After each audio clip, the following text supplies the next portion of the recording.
presidente de CONFIEP, el señor Óscar Caipo. CONFIEP ha presentado propuestas para promover la descentralización y el uso efectivo de los recursos en el país. Son un total de 21 propuestas las presentadas, solo 2 requerirían reformas constitucionales, según el documento que se ha conocido. Muy buenos días, señor Caipo, bienvenido al programa y, bueno, rápidamente cuéntenos de qué tratan estas reformas que considera indispensables para que la descentralización finalmente funcione en nuestro país. Buenos días, Mávila. Buenos días, Fernando. Gracias por la invitación. Sí, el día de ayer hemos presentado estas propuestas de reformas para la descentralización y uso efectivo de los recursos. Y comienzo por esto. El Perú ha crecido en los últimos 30 años como ningún país en la región y como pocos países en el mundo.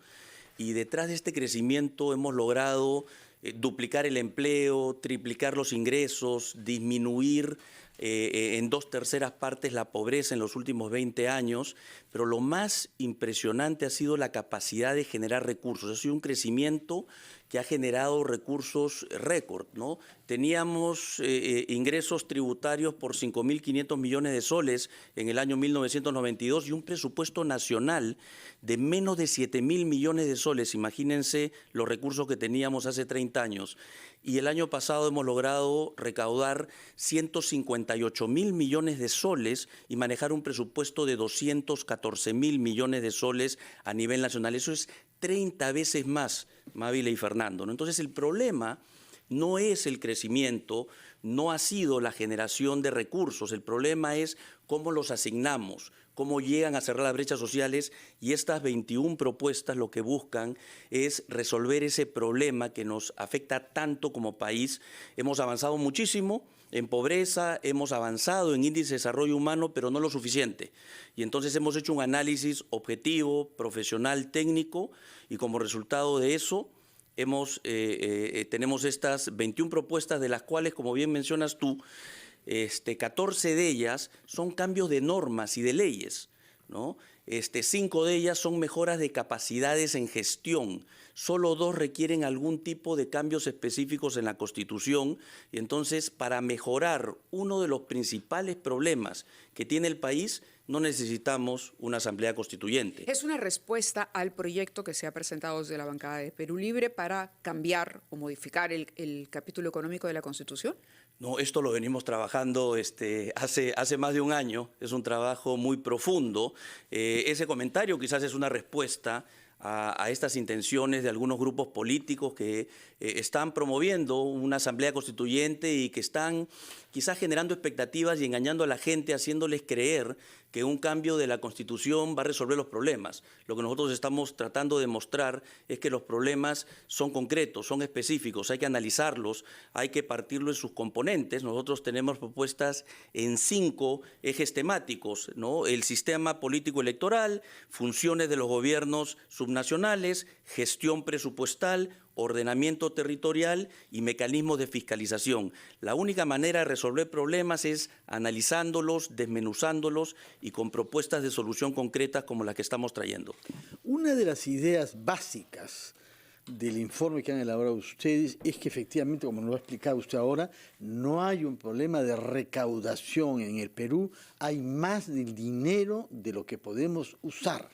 Los problemas, dicen ustedes, son 2. La corrupción y la incapacidad de una gestión pública eficiente. ¿Cómo podemos contribuir? Porque oímos hablar sobre corrupción desde hace mandatos y mandatos y mandatos y se queda uno con la sensación de que seguimos pataleando en el mismo charco, sin avanzar. ¿Qué es lo que proponen ustedes sobre corrupción y sobre mejora de la gestión pública? Sí, en estas propuestas hay 3 temas relacionados a ello. El primero, en el sistema político electoral, es uno de los únicos 2 cambios a nivel constitucional y ya está en la agenda.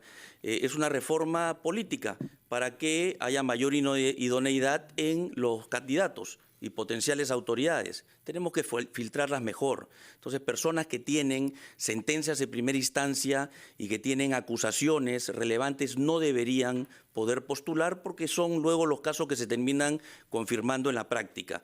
Por otro lado, también otras medidas tienen que ver con fiscalización, ¿no? Que se puede involucrar, por ejemplo, la sociedad civil, ¿no? Hay que darle, obviamente, más fuerza a la Contraloría y a otros organismos de fiscalización, pero la parte más interesada son los ciudadanos. La sociedad civil puede tener un rol muy importante de veeduría y seguimiento con las autoridades que han elegido, de tal manera que las autoridades puedan trabajar en sus prioridades, pero también hacerlo con integridad, ¿no? Entonces, tenemos que abordar eso. Si no abordamos el tema de la corrupción, podemos hacer modificaciones también, pero son las personas las que tienen las intenciones o de servir a las necesidades de la población o de servirse a ellos mismos, ¿no? Así que tenemos que abordarlo también y por eso es que de los pocos cambios que se requieren, ese es uno de ellos, ¿no? El otro cambio constitucional que se requiere, uno es que los condenados no puedan postular, el otro es que el mandato municipal y regional pase de 4 a 5 años. ¿Por qué le parece tan importante añadir un año al mandato de las autoridades subnacionales? Sí, en primer lugar, emparejarlo con el mandato del gobierno nacional y del Congreso. Creemos que si no se empieza a ver un descalce, ¿no? Por un lado. Por otro lado, el tiempo es corto, ¿no? Tenemos brechas vastas, ¿no? Entonces el tiempo de 4 años se queda corto cuando uno entra el primer año y tiene una curva de aprendizaje que usualmente cae la inversión pública y el último año ya no tiene mucho tiempo de cerrar todas las cosas. Entonces creemos que agregar un año puede ayudar a que haya un espacio de tiempo mayor, estamos hablando pues de 25% más de tiempo efectivo para poder ejecutar los planes de inversión pública requeridos para el cierre de brechas sociales. Usted termina sus funciones el próximo martes, 2 años a la cabeza de la CONFIEP. Yo pienso que su periodo estará marcado justamente por esta voluntad de descentralizar la presencia de CONFIEP y de motivar una política pública más eficaz en beneficio de las poblaciones de las regiones del Perú. ¿Qué cosa es lo que cree que han logrado? Yo recuerdo cuando usted llegó acá la primera vez recién elegido, el martes cesará de ser presidente, pasará el mando a su sucesor, no sabemos quién es, pero en fin, esperemos que mantenga el mismo dinamismo que usted ha impuesto. ¿Qué cosa cree usted que ha logrado hacer en un país que es tan difícil de mover y en un periodo particularmente complicado políticamente, hay que decirlo? No creo, en primer lugar, reconocer que nuestro rol como sector empresarial debe ir más allá de invertir, generar empleo, pagar impuestos, atender necesidades de los consumidores. El sector empresarial tiene capacidades y tiene un amor por el país. Nosotros invertimos en este país, estamos aquí y seguiremos aquí, independientemente de qué gobierno esté en el turno. Y nosotros lo que pensamos es que tenemos que involucrarnos en la solución de los principales problemas, tenemos que ser parte de la solución. Propuestas como la que estamos trayendo es eso. Y los problemas en el país no están en Lima, están en las regiones. Entonces, una de las cosas que hemos hecho en estos 2 años es acercarnos más al país cuando ya la pandemia lo permitió. Hemos hecho más de 15 viajes a regiones, hemos estrechado lazos con las cámaras de comercio regionales en 15 regiones. Hemos desarrollado una serie de iniciativas para ayudar a reactivar la economía con necesidades concretas y específicas que hay en esas regiones, con mucho foco en pymes, ¿no? Y obviamente en sector turismo, por ejemplo, recientemente, que ha estado tan golpeado, como por ejemplo, con una decisión empresarial como la ruta aérea Cusco-Ayacucho, podemos ayudar a generar una industria que mueva, ¿no? Empleo, inversión y trabajo para miles de personas y la economía de Ayacucho, ¿no? Entonces esa ha sido la intención, ese ha sido el plan, el poder ser parte de la solución y ayudar a reactivar la economía en un momento tan crítico como el país que ha sido la pandemia y la instabilidad política que todos hemos vivido. ¿Y cómo proyecta esa situación económica? Bueno, lamentablemente... ¿Tiene hoy por hoy esperanza de una recuperación pronta? Lamentablemente la situación no ha venido bien. Son varios años de inestabilidad política. El gobierno del expresidente Castillo prácticamente ha destruido la capacidad del Estado de entender y atender las necesidades de la población. Es una prioridad que debe tener el gobierno de la presidenta Boluarte de remover a las personas que no debieron haber sido nombradas y volver a nombrar a personas que tengan capacidad e idoneidad, ¿no? Sabemos que lo ha venido haciendo, pero no a la velocidad que se necesita. Va a cumplir ya 3 meses de gobierno, ¿no? Y, por ejemplo, Salud, no ha hecho ningún cambio, ¿no? En el gobierno de Pedro Castillo se repartieron las entidades del gobierno, las principales empresas y ministerios por cuoteo político. Ahí ¿no? tenemos todavía al señor Carguapoma. Es correcto, y la salud, estamos hablando de una entidad, ¿no? que está encargada de atender a 12 millones de asegurados entre trabajadores, pensionistas y sus familias, con un presupuesto de más de 14.000 millones de soles y que no brinda un servicio de calidad y menos digno a las personas. Entonces necesitamos celeridad en generar esos cambios.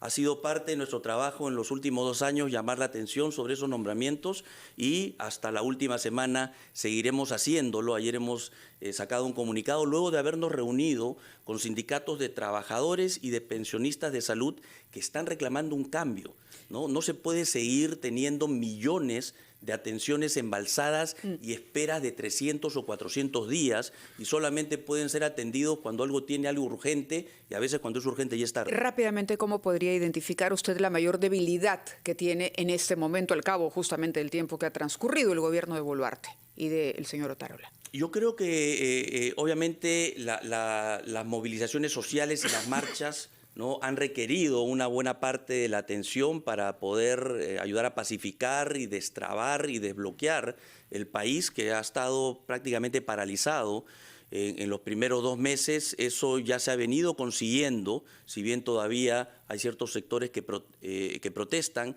pero necesitamos mayor celeridad en los nombramientos, ¿no? No podemos mantener personas cuestionadas que no tienen la intención de atender las demandas de la población en organismos tan importantes y de tanto impacto como es salud.